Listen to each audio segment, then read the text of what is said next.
অল্প সময়ে তাল থেকে তালের রসটাকে বের করে নিয়ে সঠিক নিয়মে তালের রস সংরক্ষণ করা, যা সারা বছর রেখে দিলেও তেতো ভাব থাকবে না। হ্যালো ভিউয়ার্স, আসসালামু আলাইকুম।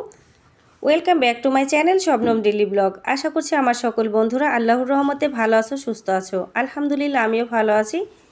নতুন একটি ভিডিও নিয়ে চলে আসছি সকলের মাঝে। তো বন্ধুরা দেখো, এই যে পাকা একটি তাল নিয়েছি, আজকে শেয়ার করতে চলেছি পাকা তাল থেকে কিভাবে রসটাকে খুবই দ্রুত বের করা যায় এবং কিভাবে সংরক্ষণ করে রাখলে সারা বছর রাখলেও তেতো ভাব থাকবে না। তো এজন্য বন্ধুরা অবশ্যই তালটাকে একটু নরম করে নিতে হবে। অনেক সময় দেখা যায় বাজার থেকে তাল নিয়ে আসার পরেও কিন্তু শক্ত থাকে। তো শক্ত তাল থেকে রস বের করা অনেকটা ঝামেলা, কষ্টকর হয়ে যায়। এজন্য যখন শক্ত তাল হবে অবশ্যই তালটাকে ঘরে দুদিন রেখে একটু নরম করে নেবে, এতে করে খুবই তাড়াতাড়ি তাল থেকে রসটাকে বের করা সম্ভব। তো এই যে দেখো, আমার তালটা কিন্তু অনেকটাই নরম, কিন্তু একেবারে নরম না। খুব বেশি নরম হলে আবার তাল থেকে পানি পানি বের হয়, সেটা আবার খেতে ভালো লাগে না। তো এমনভাবে নরম করে নিতে হবে যেন খুব সুন্দরভাবে তালের রসটা বের হয়ে যায় এবং তালটা যেন গন্ধ না হয়। তো খুবই সহজভাবে দেখো বন্ধুরা, উপরের খোসাটা ছাড়িয়ে নিচ্ছি। তো আমার এই আজকের তাল থেকে রস বের করতে টোটাল আমার সময় লেগেছিল 9 মিনিট 18 সেকেন্ড। তো একদম ঘড়ি ধরে আজকে আমি তালটাকে আমি ছিলে এবং রসটা বের করে তোমাদের মাঝে শেয়ার করে নিচ্ছি। তো অনেক বন্ধুরা আছে যে দেখা যায় যে তালের রসটাকে বের করা ঝামেলা, কষ্টকর মনে করে। সেই সকল বন্ধুদেরকে বলবো আমার ভিডিওটি ফলো করো, দেখবে খুবই ইজিভাবে অল্প সময়ের ভিতরে তাল থেকে রসটাকে বের করে নিতে পারবে। এই যে উপরের খোসাগুলো ছাড়িয়ে নিয়ে এই যে তালের 3 ভাগে ভাগ করে নিয়েছি, 3টা আঁঠি আছে এখানে। তো এবার বড় একটা বাটিতে নিয়ে নিলাম। যেহেতু তালটা খুব শক্ত না, নরম নরম আছে, এজন্য খুব বেশি পানি এখানে লাগবে না। সামান্য একটু পানি ছিটা দিয়ে খুব ভালোভাবে মেখে নিচ্ছি। তাল যদি বেশি শক্ত হয় সেক্ষেত্রে পানিটা বেশি লাগে এবং তাল থেকে রসটা বের করতে সময়টা একটু বেশি লাগে। খুব ভালোভাবে মেখে নিচ্ছি, নরম করে নিচ্ছি, যাতে খুব তাড়াতাড়ি রসটাকে বের করে নিতে পারি। দুটি ভাবে তোমাদের মাঝে শেয়ার করার চেষ্টা করছি। তো দুইভাবে আমি তাল থেকে রসটাকে বের করে নেব। প্রথমেই নিয়ে নিচ্ছি এই যে গ্রেটার, এই গ্রেটারের সাহায্যে আমি রসটাকে বের করে নেব। এই গ্রেটার দিয়ে শুধু আমি তালের রসটাকে বের করে নেওয়ার জন্য এটা ব্যবহার করি। তো খুবই সহজভাবে অল্প সময়ের ভেতরে এই গ্রেটারের মাধ্যমে তাল থেকে রসটাকে ছাড়ানো সম্ভব।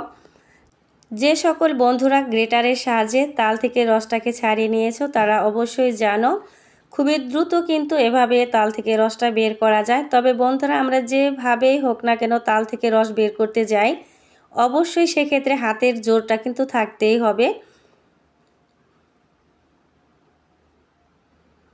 আর অবশ্যই বন্ধুরা, গ্রেটারের মাধ্যমে যখন তাল থেকে রসটা বের করে নিবে তখন একটু খেয়াল রাখতে হবে, কারণ এটা কিন্তু ধারালো, হাতের আঙুলে যেন লেগে না যায়, তাহলে কেটে যাবে, ছিলে যাবে, সেদিকে অবশ্যই খেয়াল রাখতে হবে। তো দুইভাবে তোমাদের মাঝে শেয়ার করব। এই দুইভাবেই আমি প্রত্যেকটা বছর তাল থেকে রস বের করে সংরক্ষণ করে রাখি, আর এই দুই নিয়মই তোমাদের মাঝে শেয়ার করার চেষ্টা করছি। ভিডিওটি দেখতে দেখতে আমার যে সকল প্রিয় বন্ধুরা এত দূর চলে এসেছো অথচ ছোট্ট একটি লাইক দিতে ভুলে গেছো, সবাইকে বলবো সবাই ছোট্ট একটি লাইক দিয়ে পুরো ভিডিওটুকু কন্টিনিউ করবে। আর যে সকল বন্ধুরা ফার্স্ট টাইম আমার চ্যানেলে ভিজিট করে ভিডিওটি দেখছো, যদি ভিডিওর কোনো অংশ তোমাদের কাছে ভালো লেগে থাকে তাহলে বলবো আমার চ্যানেলটাকে ভালোবেসে সাবস্ক্রাইব করে পাশে থাকা বেল অপশনটি অন করে নেবে। পরবর্তীতে আমি যখনই নতুন কোনো ভিডিও আপলোড করব সবার আগে তোমাদের কাছে নোটিফিকেশনটা পৌঁছে যাবে। তোমরা তোমাদের সময় সুযোগ বুঝে ভিডিওগুলো দেখে নিতে পারবে। আমার চ্যানেলে রয়েছে বিভিন্ন ধরনের সহজ সরল রান্না এবং নিত্যদিনের রান্না। আশা করছি সেই সকল ভিডিও আমার বন্ধুদের কাছে ভালো লাগবে। আর যে সকল বন্ধুরা প্রতিনিয়ত আমার ভিডিওগুলো দেখে সুন্দর সুন্দর মন্তব্য রেখে গিয়ে আমাকে কাজে উৎসাহিত করে যাচ্ছ, সেই সকল বন্ধুদেরকে অনেক অনেক দোয়ার ধন্যবাদ রইল। এই যে দেখো কত তাড়াতাড়ি একটা আঁঠি থেকে রসটাকে বের করে নেওয়া হয়েছে। এবার একটা নিয়ে নিলাম বাঁশের চালনি। এই চালনি দিয়েও খুব তাড়াতাড়ি রস বের করা সম্ভব, তবে সব থেকে আমার কাছে গ্রেটারের মাধ্যমেই রসটা ছাড়ানো খুবই তাড়াতাড়ি মনে হয়। যাদের কাছে এরকম বাঁশের চালনি নেই তারা চাইলে কিন্তু প্লাস্টিকের শক্ত যে ধরনের চালনি আছে সেটার ভিতরেও কিন্তু চেলে নিতে পারো। আমার ভিডিও কিংবা কথার মাঝে কোথাও ভুল হলে বন্ধুরা সবাই ক্ষমা সুন্দর দৃষ্টিতে আমাকে দেখো। এই যে খুবই তাড়াতাড়ি তাল থেকে রসটা কিন্তু আমার বের করে নেওয়া হয়ে গেছে। এবার তোমাদের মাঝে শেয়ার করব কিভাবে এই তালের রসটাকে সঠিকভাবে সংরক্ষণ করে রাখলে তেতো ভাব থাকবে না। কিছু তাল আছে সেগুলো খেতে তেতো লাগে, আবার যে তালের ভিতরে আমরা যে এক্সট্রা পানি দিয়ে তালটাকে রস বের করে নেই সেক্ষেত্রেও কিন্তু এটা যখন সংরক্ষণ করে রাখবো সেক্ষেত্রে তেতো ভাব থাকবে। এজন্য যে পানিটা এখানে ব্যবহার করেছি এই পানিটাকে বের করে নিতে হবে। এজন্য এখানে আমি একটা নেট নিয়ে নিয়েছি জর্জেটের, তোমরা চাইলে সুতি কাপড় গামছা এগুলোর ভিতরেও দিতে পারো। তো সম্পূর্ণ তালের রসটাকে এখানে দিয়ে একটা পুঁটলি বেঁধে নেব। ইউটিউবে কাজ করছি কিছুদিন হলো, কিন্তু অনেক বছর ধরে এই প্রসেসে আমি তাল সংরক্ষণ করে রাখি। প্রত্যেক বছরে যখনই তোমাদের মাঝে আমি তাল থেকে রস বের করা এবং সঠিক নিয়মে তাল সংরক্ষণ করা আমি একইভাবে তোমাদের মাঝে দেখাই। এইভাবে তালের রস বের করে সংরক্ষণ করে রেখে থাকি।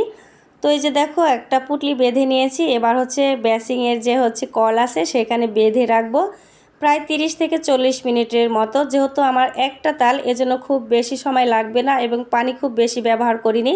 এই যে দেখতেই পাচ্ছ বন্ধুরা পুঁটলি থেকে কিন্তু অলরেডি পানি বের হয়ে যাচ্ছে। এভাবে অবশ্যই সংরক্ষণ করে রাখবে, যতদিন খুশি রাখবে সমস্যা নেই, তেতো ভাব থাকবেই না। তালের ভেতরে যদি এক্সট্রা কোনো পানি ব্যবহার নাও করা হয় তারপরে সেই তাল ফ্রিজে রাখলে একটু তেতো তেতো ভাব থাকে। তো এই যে দেখো যতটুকু পানি আমি দিয়েছিলাম সম্পূর্ণ পানি কিন্তু বের হয়ে গেছে। এবার এই তালটাকে সংরক্ষণ করে রাখবো। আবারও বলছি, যে সকল বন্ধুরা একটা লাইক দিতে ভুলে গেছো প্লিজ ছোট্ট একটি লাইক করে দিও, আর ভিডিওটি তোমাদের কাছে বেশি ভালো লেগে থাকলে প্রিয়জনের কাছে শেয়ার করে দিও।